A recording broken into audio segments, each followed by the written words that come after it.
Hello everybody, my name is Anıl Ufuk Batmaz and today I'm going to present our work called Touch the Wall, Comparison of Virtual and Augmented Reality with Conventional 2D Screen Eye-Hand Coordination Training Systems. At a glance, we did an experiment with virtual and augmented reality headsets where we compared passive haptic feedback and midair.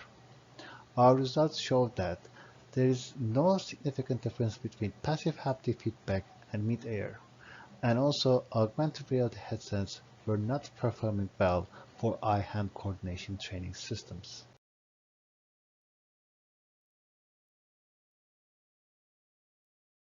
So what is eye-hand coordination training systems? These systems are used to enhance athletes' perceptual and visual motor skills. NextSpark, Dynavision, SnapTech are some of the examples of 2D screen implementations of eye-hand coordination training systems. Batak and Fitlight, on the other hand, are some of the examples of hardware implementation of eye-hand coordination training systems. In our previous work, we explored if it is possible to use eye-hand coordination training systems in virtual reality. We asked subjects to hit the wall with their palm as fast as possible and as precise as possible. Our results show that passive haptic feedback significantly reduced user performance. Moreover, we also showed that it's possible to use eye-hand coordination training systems in virtual reality, and we can use Fit's law to model human movements in eye-hand coordination training systems, and we can use throughput measurement to assess user performance. So why we want to use Fit's law and throughput for eye-hand coordination training systems, and why we want to do this in VR and AR? Because previous work showed that to get faster in a task, precision and accuracy must be prioritized, and throughput, which is also known as rate of information transfer, is the combination of speed, accuracy, and precision. We can control the task difficulty by adjusting target size and distance, and model the task execution time to assess user performance. VR and AR systems allow us to record user hand position for detailed performance analysis, and we can repeat different mid-air scenarios, such as catching a ball in mid-air, which is not possible with conventional eye-hand coordination training systems. Last of all, VR and AR systems are portable. You can do the training home, and VR and AR systems are now affordable, which can allow us to reach more users. Based on review of previous work and current conventional eye-hand coordination training systems, we developed these three hypotheses in our study. The first one is users exhibit better performance in conventional 2D eye-hand coordination training systems compared to virtual and augmented reality. Limitations imposed by HMDs, such as vergence and accommodation conflict, presence, and field of view, do not affect user performance in real life. So based on this information, we think that user performance is going to significantly increase with 2D screens. Our second hypothesis is similar to VR, AR HMDs can be used for training systems. Previous work for VR and AR systems for 3D pointing tasks show that there is no significant difference between VR and AR, and we are expecting a similar result in this study. The last one is passive haptic feedback improves user performance. In our previous work, we asked subjects to hit the wall, and we think that because they are completely in virtual reality, they didn't feel comfortable, so they were not able to hit the wall as fast as possible. So by changing the interaction style, we think that we can improve the user performance for passive haptic feedback. So to investigate this hypothesis, we use three different environments. We use a 2D screen with a touch frame. We use a HTC Vive Pro as a virtual reality head-mounted display and a leap motion attached in front of it to detect hand movements, and a Meta 2 as augmented reality head-mounted display and a leap motion attached on top in front of it. As you can see, we also use a HTC Vibe tracker to track the head position of the user. We use this system because when we wanted to use the built-in system, the built-in tracking of the air HMDs, the targets were hovering on the air. And to be more precise for our calculations, we wanted to use the same tracking systems for both VR and AR HMDs. For calibration, we use two different methods. The first one was the distance calibration. We measured the distance between two VR controllers in real world, and we assured that these distances are matched in both virtual reality and augmented reality. Moreover, we did something similar for the 2D screen. We measured target distance and target sizes with a tape measurement, and we assured that these distances match with our conditions. The second one is the box calibration in augmented reality. We use a box which is also shown on the right side of this image in augmented reality, and we look at the edges and the corners are both much in the augmented reality and in the real life. The third one is the controller calibration. In this calibration method, that we used a VR controller which can be seen on the left side of the picture, and we assured that this position of this VR controller appears in the virtual environment in the same place. We did this with also other controllers and also for in the augmented reality. We also assured that the change with the depth, the VR controller position in both virtual environment and in the real environment are the same. For the haptic feedback condition, we use passive haptic and mid-air. For passive haptic, we ask subjects to touch the wall with their index fingertip to select targets. In the mid-air condition, we move the targets 20 cm away from the wall, and we ask them to select these targets on the mid-air. We also use these VR controllers attached to the wall to precisely measure the position of the real wall and the virtual wall, and by superimposing them, we were able to get the position of the real world to the virtual environment. We collected data from 15 subjects in the study. To vary the index of difficulty, we used 3 different target sizes with 4 different target distances.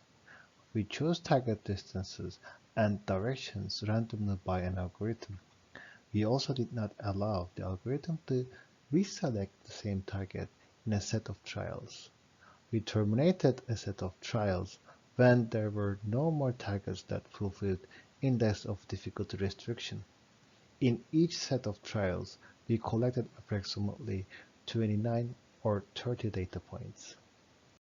When we look at the results, the first thing we saw that there is no difference between mid-air and the passive haptic feedback condition for augmented reality. The second thing we observed that there is also no difference between mid-air and the passive haptic feedback for virtual reality. So our results show that there is no difference between passive haptic feedback and mid-air for time, error rate, and throughput. After this result, we decided to more focus on the environment.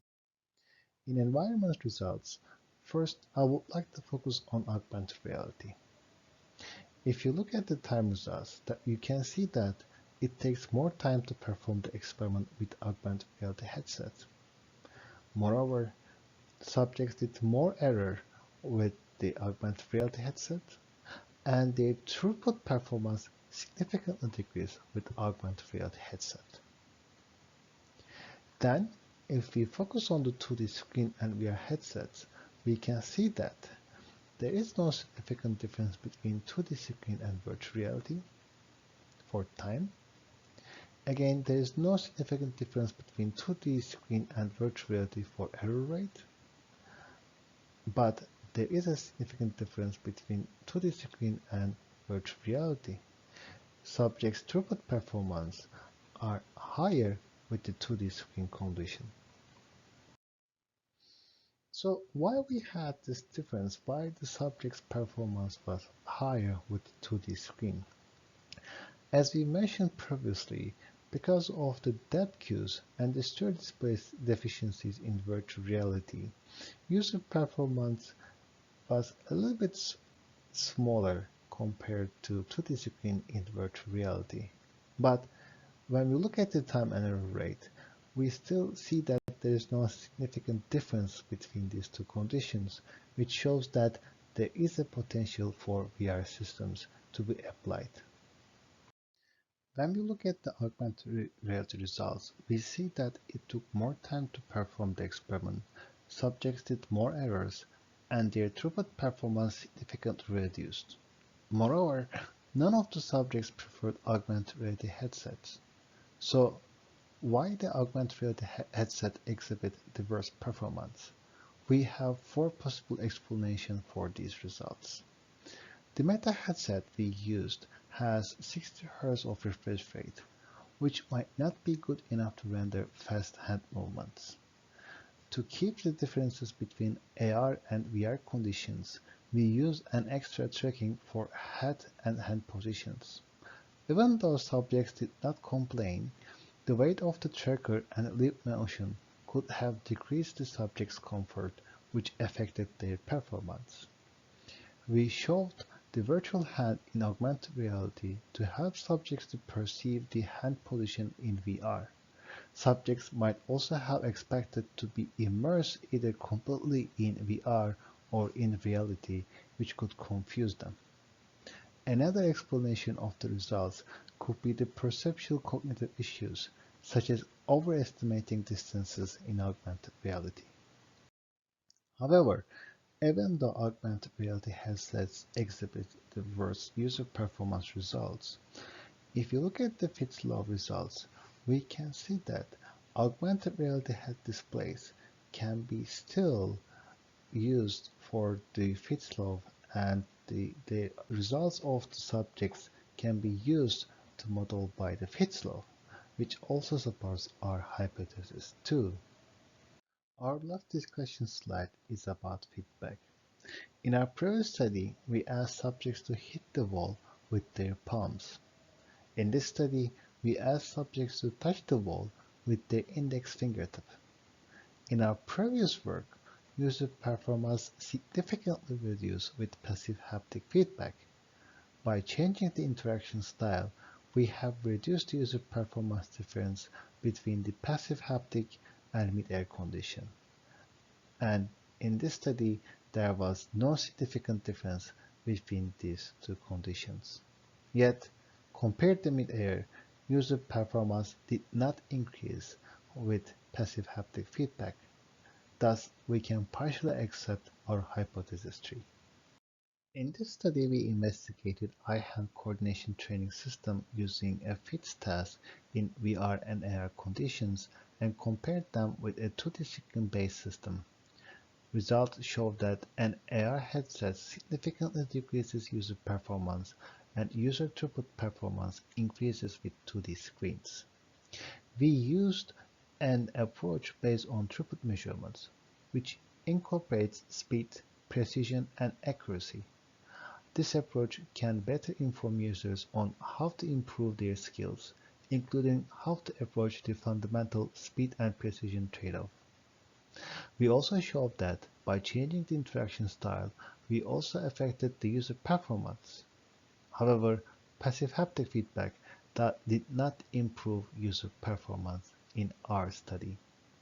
The results of our work can be used to inform VR and AR researchers, as well as lead to new sports training systems to improve the performance of athletes.